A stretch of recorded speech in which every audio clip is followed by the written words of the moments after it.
आज की वीडियो में हम इरकॉन इंटरनेशनल लिमिटेड के बारे में बात करने वाले हैं। तो बेसिकली कंपनी रेलवे इंफ्रास्ट्रक्चर के बिजनेस में है। तो आइए हम इसके कुछ बिजनेस ओवरव्यू देखते हैं कि वो क्या कहते हैं। उसके लिए हम आएंगे स्क्रीनर पे आने के बाद अपना स्टॉक सर्च कर लेंगे।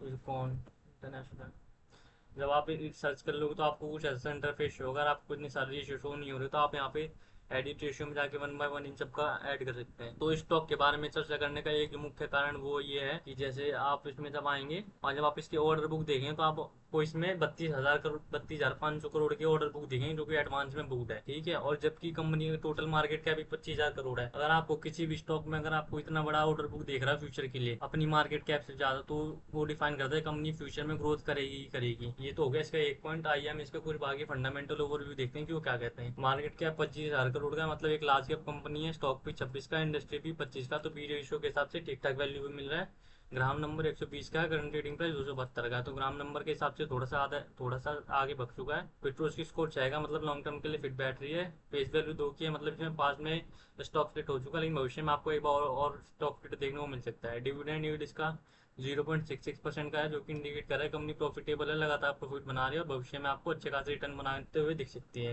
डेप्ट टू इक्विटी 0.44 है, मतलब डेप्ट के कारण में फेलियर के चांसेस ना के बराबर है। रिटर्न ऑन इक्विटी 16% के, रिटर्न ऑन कैपिटल एम्प्लॉयड इसमें 18% का, जो कि हम इसको ठीक ठाक कह सकते हैं। नेट कैश फ्लो इसमें नेगेटिव, जो कि हमारे लिए थोड़ा सा नेगेटिव पॉइंट हो सकता है। तो ये तो हो गया इसके कुछ फंडामेंटल ओवरव्यू। आइए हम इसके कुछ वो देखते हैं चार्ट, इसके प्राइस क्या करंट में क्या कह रहा है। जब आप इसके प्राइस के सेक्शन में आएंगे आप इसमें देखेंगे करंट ट्रेडिंग प्राइस 272 का है, 200 डी में 228 का, 50 डी में 280 का है। तो अपने डेली मूविंग एवरेजेस के हिसाब से ठीक ठाक वैल्यू भी मिल रही है। अगर आपको इसमें थोड़ी और गिरावट देखने को मिलती है तो आप इसमें एंट्री लेने का देख सकते हैं। तो ये तो हो गया इसका प्राइस। तो आइए हम इसके प्री प्रॉफिट एंड लॉस देखते हैं, इसके previous past profit and loss क्या कहते हैं। इसके लिए हम आएंगे प्रॉफिट एंड लॉस के सेक्शन में। जब आप इसके सेल्स में देखेंगे तो आपको इसके सेल्स में लगातार ग्रोथ देखने को मिल रही है। जैसे 2016 में 2400 करोड़, फिर 3,000 करोड़, फिर 4,000 करोड़, फिर 4700 करोड़, फिर 5300 करोड़, फिर 5300 करोड़, फिर 7,500 करोड़, फिर 10,000 करोड़, फिर लास्ट फाइनेंशियल ईयर 2024 में इसने 12,500 करोड़ का सेल करी है। और जब आप इसके नेट प्रॉफिट भी देखें तो आपको नेट प्रॉफिट में भी आपको अच्छी खासी ग्रोथ देखने को मिल रही है। जैसे 2017 में 384 करोड़, फिर 409 करोड़, फिर 450 करोड़, फिर 485 करोड़, फिर 391 करोड़, फिर 592 करोड़, फिर 765 करोड़, लास्ट फाइनेंशियल ईयर में इसने 930 करोड़ का नेट प्रॉफिट बुक किया है। और अगर आपको किसी भी स्टॉक के अगर आपको सेल्स रेवेन्यू में और प्रॉफिट में लगातार ग्रोथ देखने को मिल रही है तो इंडिकेट करता है कि कंपनी आपको भविष्य में भी अच्छा खासा रिटर्न दिखाने की क्षमता रखती है। तो ये तो हो गया इसका कुछ प्रॉफिट एंड लॉस। आइए हम इसका शेयर होल्डिंग पैटर्न देखते हैं क्यों क्या कहता है। इसके लिए हम आएंगे इन्वेस्टर्स के सेक्शन में। तो जब आप इन्वेस्टर्स के सेक्शन में आएंगे तो आप इसमें देखेंगे 65% के प्रमोटर, 4% के एफ आई है, 2% के डी आई एस है और गवर्नमेंट होल्डिंग 0.26% की है और रिमेनिंग 27% इसमें पब्लिक है। तो कुल इसमें मात्र केवल और केवल 6% की इसमें इंस्टीट्यूशन शेयर होल्डिंग है और 65% की प्रमोटर शेयर होल्डिंग है। तो अगर इसमें आपको इंस्टीट्यूशन शेयर होल्डिंग आपको थोड़ी सी कम देखने को मिली, जो कि हमारे लिए थोड़ा सा नेगेटिव पॉइंट हो सकता है। और जैसे कि हमने अपनी वीडियोज में पहले भी डिस्कस किया, अगर आप किसी स्टॉक में अगर आपको 50-60% से ज़्यादा प्रमोटर शेयर होल्डिंग देखने को मिल रही है और उस शेयर होल्डिंग की प्लेजिंग नहीं हो रखी है और आपको अच्छे खासे इंस्टीट्यूशन देखने को मिल रही है 10-15% से ज़्यादा, तो आप उस स्टॉक में बिना किसी सोच विचार के निवेश करने का देख सकते हैं। हालांकि ये कोई एकमात्र डिसाइडिंग फैक्टर नहीं है और भी कई सारे फैक्टर होते हैं जो कि किसी स्टॉक के प्राइस पे प्रभाव डालते हैं। तो ये तो हो गया इसका कुछ फंडामेंटल ओवरव्यू। आइए हम इसका चार्ट देखते हैं, इसका चार्ट करंट में क्या कर रहा है। इसके लिए हम इसका चार्ट खोल लेते हैं। तो ये इसका कुछ ऐसा डेली चार्ट है। जब आप इसका डेली चार्ट देखेंगे तो आप इसमें देखेंगे इसका जो लेटेस्ट सपोर्ट है 237 के आसपास है और इसका जो फर्स्ट रेजिस्टेंस है वो है 340 के आसपास, जो कि इसका ऑल टाइम हाई है।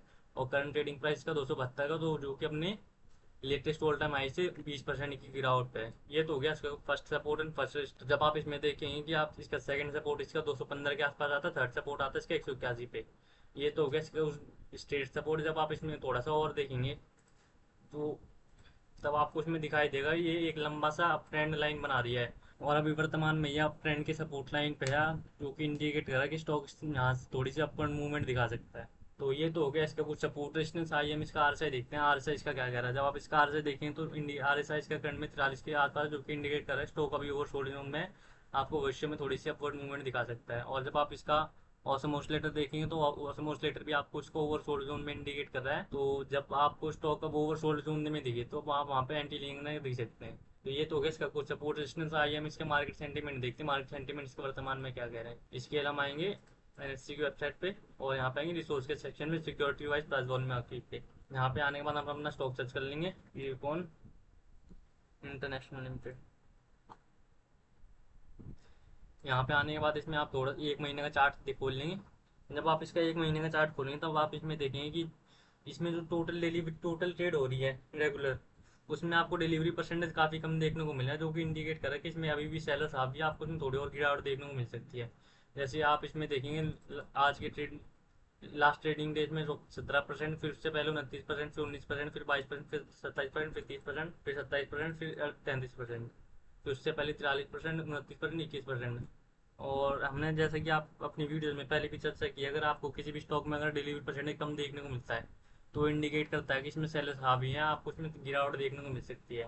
तो ये तो हो गया इसका कुछ फंडामेंटल टेक्निकल ओवरव्यू और मार्केट सेंटीमेंट इसके क्या कह रहा है, आइए हम इसमें देखते हैं। अगर हमारे को इसमें ट्रेड लेनी हो तो वो क्या क्या रहेगी, इसके लिए हम आ जाते हैं वापस चार्ट पे। अगर मेरे को इसमें ट्रेड लेनी हो तो मैं दो तरह की ट्रेड लेने का दे सकता हूँ, एक तो शॉर्ट टर्म में के लिए और एक लॉन्ग टर्म के लिए। और अभी क्योंकि स्टॉक ने अभी अपना एक सपोर्ट कंफर्म किया है इस ट्रेंड लाइन पे, तो मैं इसमें एक ट्रेड लूंगा शॉर्ट टर्म के लिए, जिसमें मेरी फर्स्ट एंट्री रहेगी करंट ट्रेडिंग प्राइस पे, जिसमें मेरा स्टॉप लेस रहेगा 237 के आसपास और टारगेट रहेगा 336 के आसपास।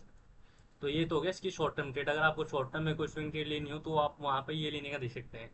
अगर लॉन्ग टर्म में कोई एंट्री लेने की बात करूँ तो मैं इसमें तीन पार्ट में लेने का देखूंगा, 40 40 और 20 की रेशियो में, जिसमें मेरी फर्स्ट एंट्री आएगी 237 के भाव पे 40% कैपिटल के साथ, जो कि इसके ऑल टाइम ऐसे 30% की गिरावट पे। और सेकंड एंट्री आएगी मेरी 40% कैपिटल के साथ 215 के भाव पे।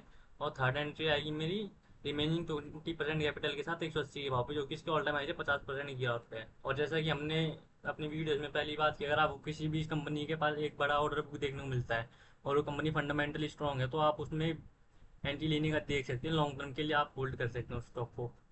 और ये केवल और केवल हमारी रिसर्च से, आपको किसी भी प्रकार की फाइनेंशियल एडवाइस नहीं है। यदि आपको किसी भी प्रकार का कोई निवेश करना हो तो उससे पहले आप अपना रिसर्च जरूर से जरूर करें।